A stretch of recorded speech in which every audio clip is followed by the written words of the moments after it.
Now look at Part 1. Part 1. You will hear a conversation between a woman and the librarian. Now you have some time to look at questions 1 to 6.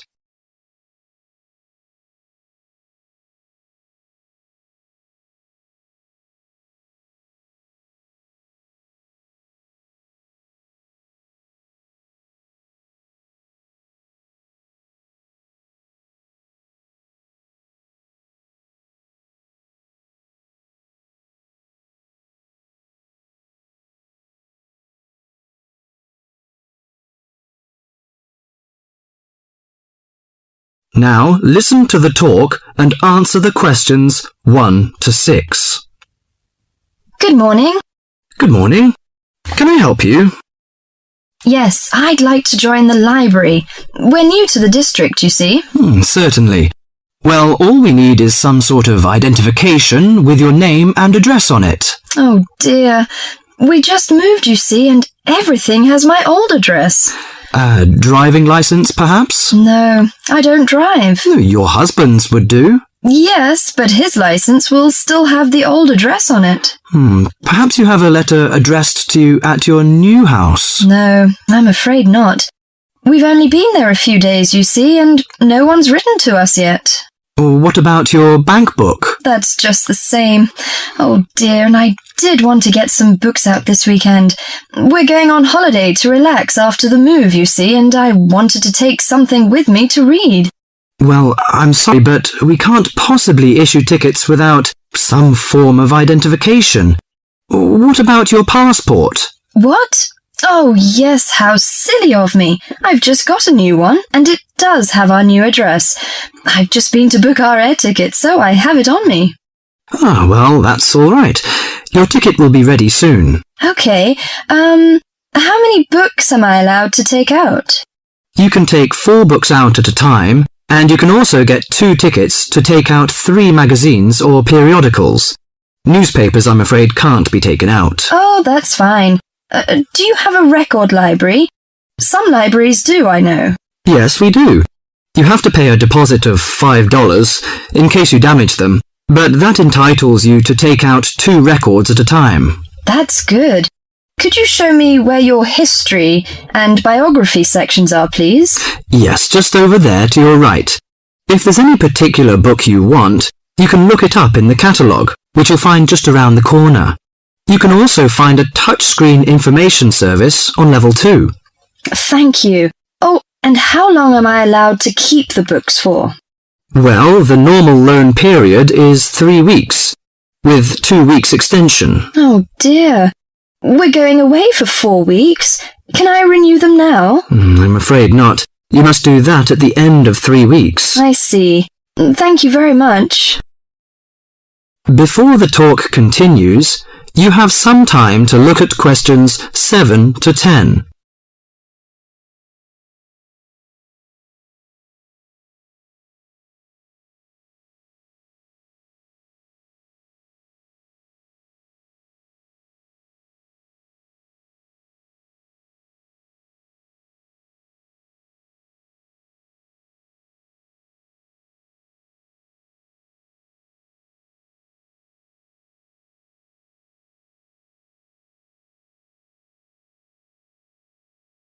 Now listen to the talk and answer the questions 7 to 10. Well, let's go into some details.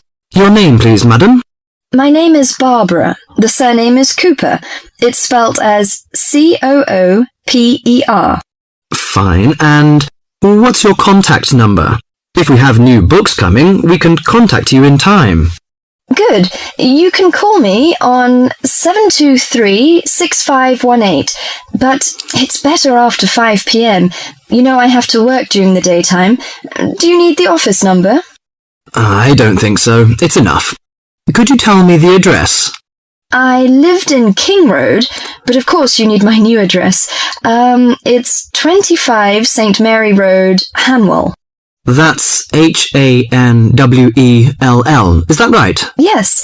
Do you need the passport number? I just brought it with me. Here you are. Yes, thank you. The number of your passport is G5798 0942. Okay, and your ticket is ready. The number is M930123. Thank you. Could I take a look around and check out some books? Of course, as you like. That is the end of part 1. You now have half a minute to check your answers.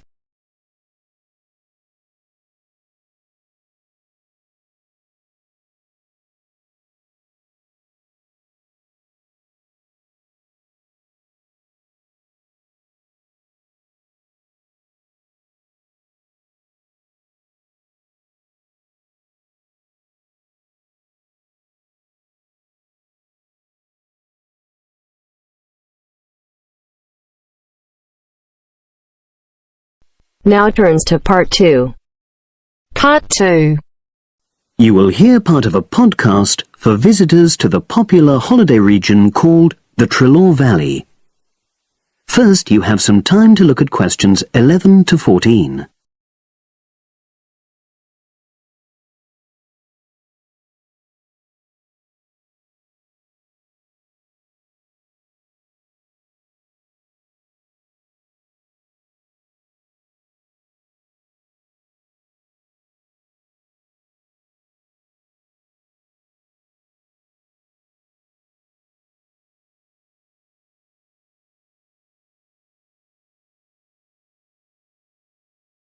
Now listen and answer questions 11 to 14. The valley and estuary of the River Trelaw forms an unspoiled, beautiful landscape, rich in both wildlife and sites of historic interest. There are many ways to explore the area, and public transport links are good. It is possible to leave your car behind and travel by boat, train, or bus, with just short walks in between stops. The Trelaw Valley Passenger Ferry runs between villages along the river estuary and provides a link with a train station at Barry, which is about 10 minutes' walk from the riverside village of Calton. In the past, the river was the main form of transport in the area, and as in the past, today's ferry service operates according to nature. The river estuary is tidal, and so the ferry timetable differs from day to day, according to the times and height of the tide. The ferry is also seasonal, normally running between April and September, depending on the weather. A timetable for the whole year can be downloaded from the internet by visiting www.trelawferry.co.uk.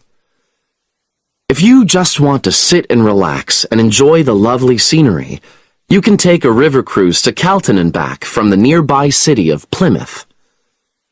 In the past, steamships brought early tourists along the same route. Queen Victoria and her family enjoyed such a trip in 1856. The journey is quicker these days. The round trip takes between 4 and 5 hours, depending on tides and weather.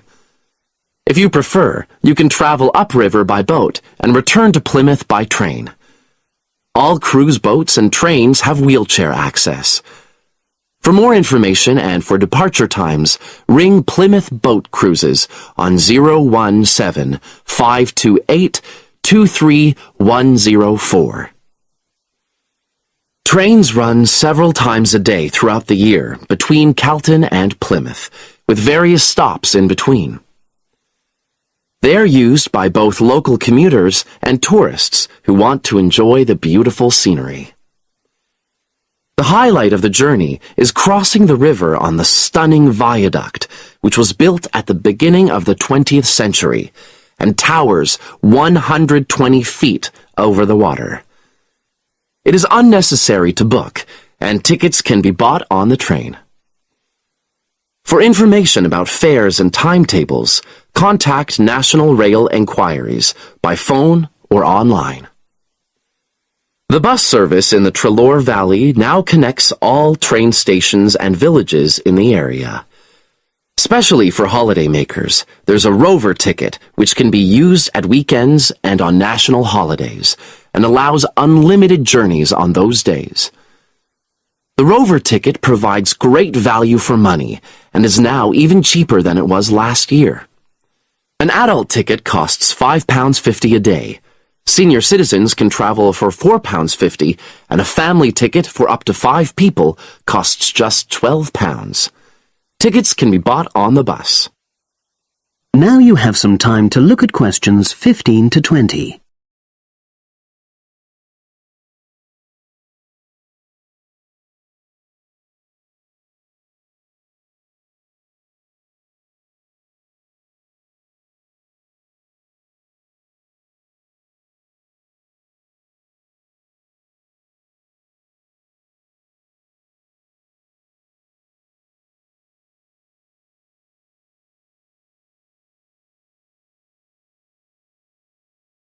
Now listen and answer questions 15 to 20.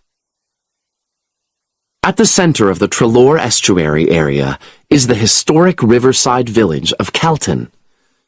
The main road comes into the village from the south, and for those of you who are arriving by bus, it turns left just before the bridge and stops in the lay-by on the left-hand side.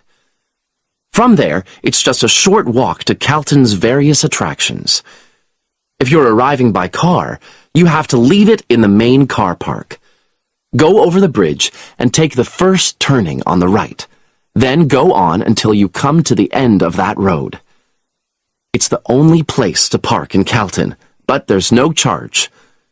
If you're interested in local history, there's a museum in Calton with farming, fishing, and household implements from the late 19th century. As you come in from the south, cross the river and go straight on the same road until you reach the end. Also, on the subject of history, you can go and see the old mill, which has recently been renovated and put back into use. Turn left before you come to the bridge, then go straight on and then take the first turning on the right. This leads straight there. If you're interested in arts and crafts, there's a potter's studio where you can watch the artist at work. After crossing the bridge, turn left, and it's the second building on the left. Finally, when you feel in need of refreshments, there's a cafe opposite the old boathouse and a picnic area near the mill.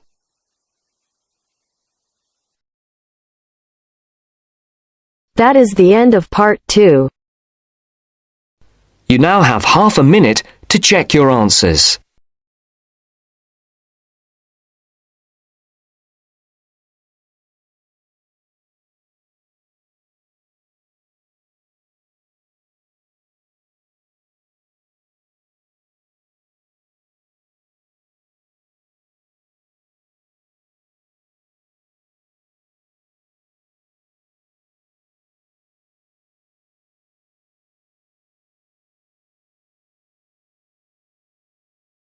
Now turns to part 3.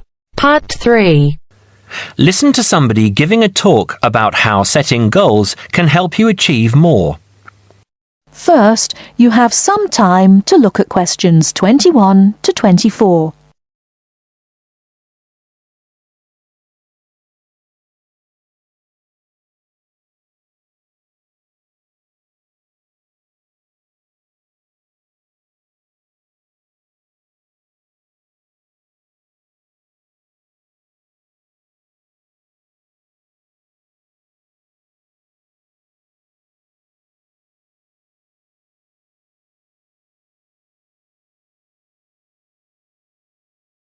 Now, listen carefully and answer questions 21 to 24.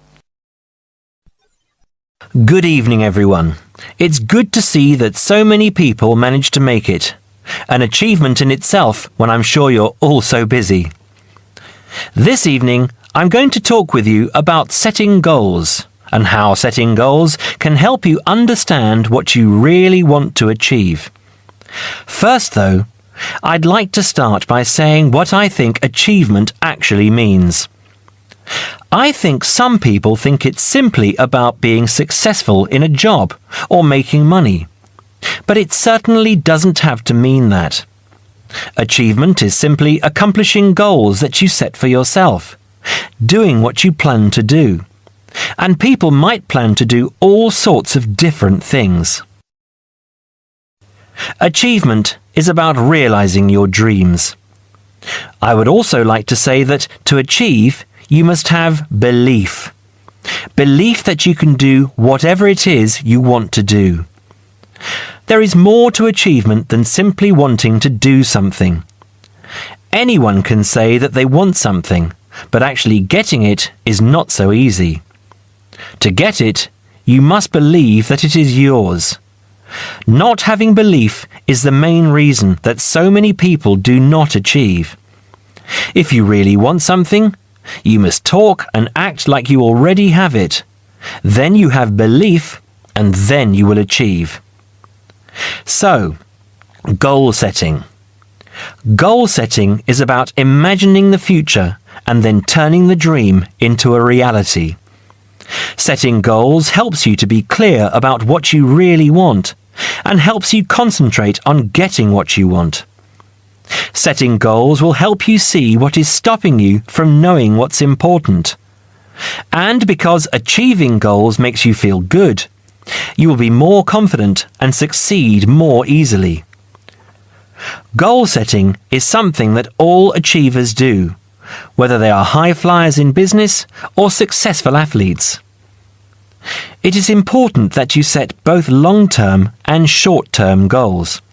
First, you need to have an idea of what you want from life. I call this the big picture. Then you break this down into a number of smaller goals that you need to achieve in order to achieve the overall goal. As I say, the first step is to see the big picture. Think about what you want in the next 15 or 20 years. Doing this will influence all the smaller goals that you set yourself. Before you hear the rest of the talk, you have some time to look at questions 25 to 30.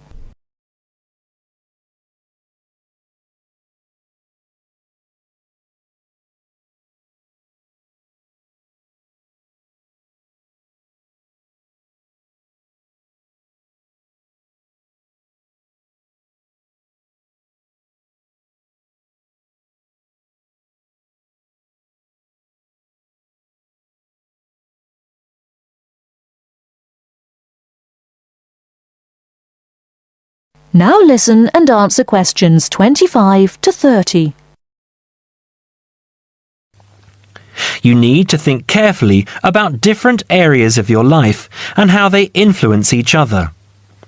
You should identify the important areas of your life and try to set goals in each of those areas. Here are the areas that most people want to focus on, but remember that everyone is different. First, think about your career.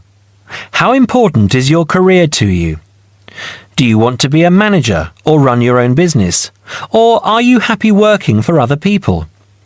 Connected to this is the financial side of your life. What sort of income do you want to have? Is wealth important to you? You need to think about long-term relationships. At what age do you hope to be married? Do you want to have children? How much time do you want to spend with the people you love? You need to think about your health and how that could change what you can achieve. How will you stay healthy as you get older? Do you do anything that is not good for your health? And how will you try to do those things less or stop doing them completely? Finally, you need to think about your free time, your hobbies and interests. How much time do you want to have to do what you really enjoy? It is difficult to achieve goals in one area if you feel that you don't have the time to do the things that really make you happy. Now, when you have this overall picture, try to set yourself one goal for each area. Make sure the goals are what you really want and not what you think other people want from you. Of course, in life, it is important to make the people around you happy, but you must focus on what you want. Now, I will go on to talk about how to break your lifetime plan down into short-term goals. But first, Does anyone have any questions about what I've said so far? That is the end of part 3. You now have half a minute to check your answers.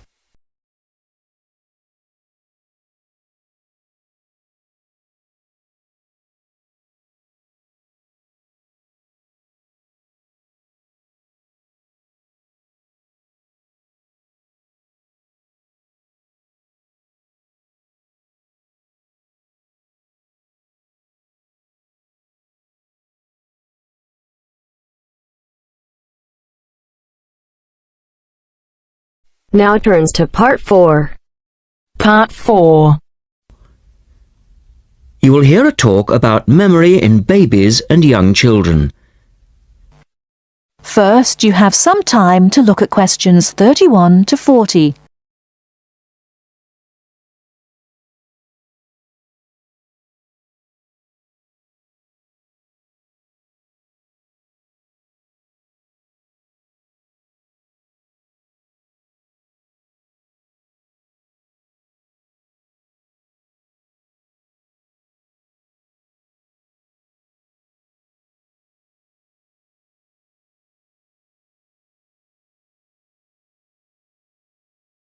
Now, listen carefully and answer questions 31 to 40. We're going to look today at some experiments that have been done on memory in babies and young children. Our memories, it's true to say, work very differently, depending upon whether we are very old, very young, or somewhere in the middle. But when exactly do we start to remember things? And how much can we recall? One of the first questions that we might ask is, do babies have any kind of episodic memory? Can they remember particular events? Obviously, we can't ask them, so how do we find out? Well, one experiment that's been used has produced some interesting results.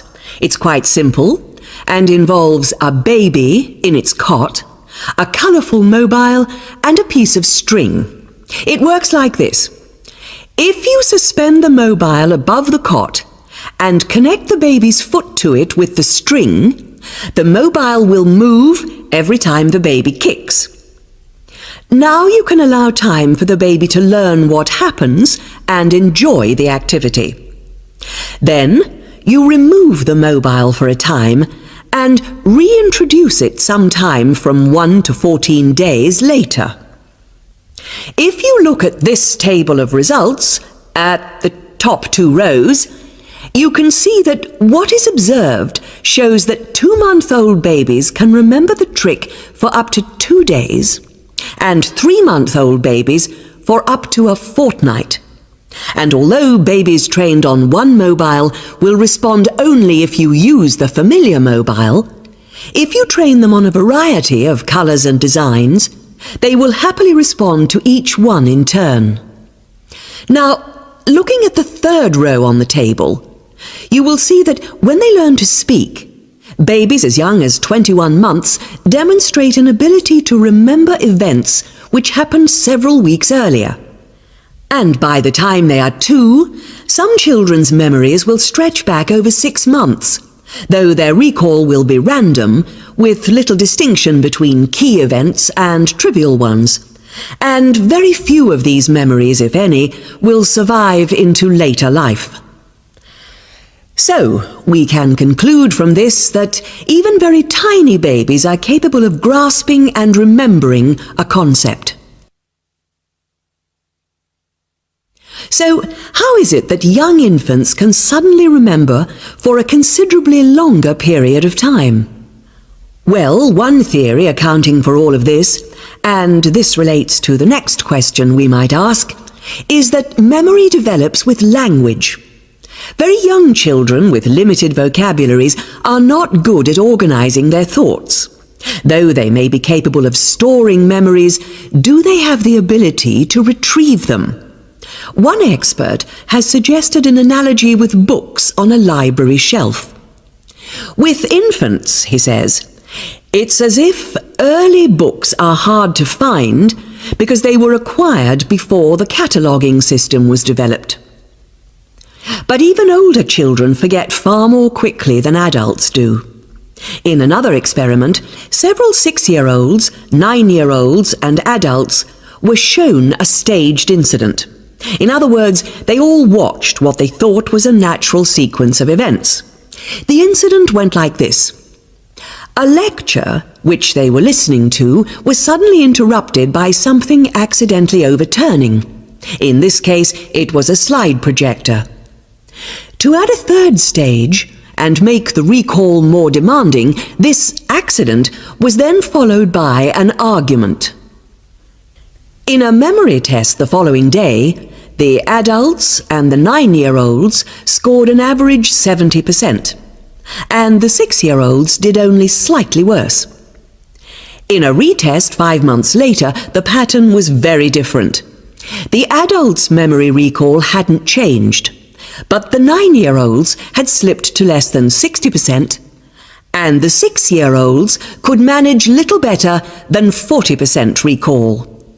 In similar experiments with numbers, digit span is showed to vary enormously. That is the end of part 4. You now have half a minute to check your answers.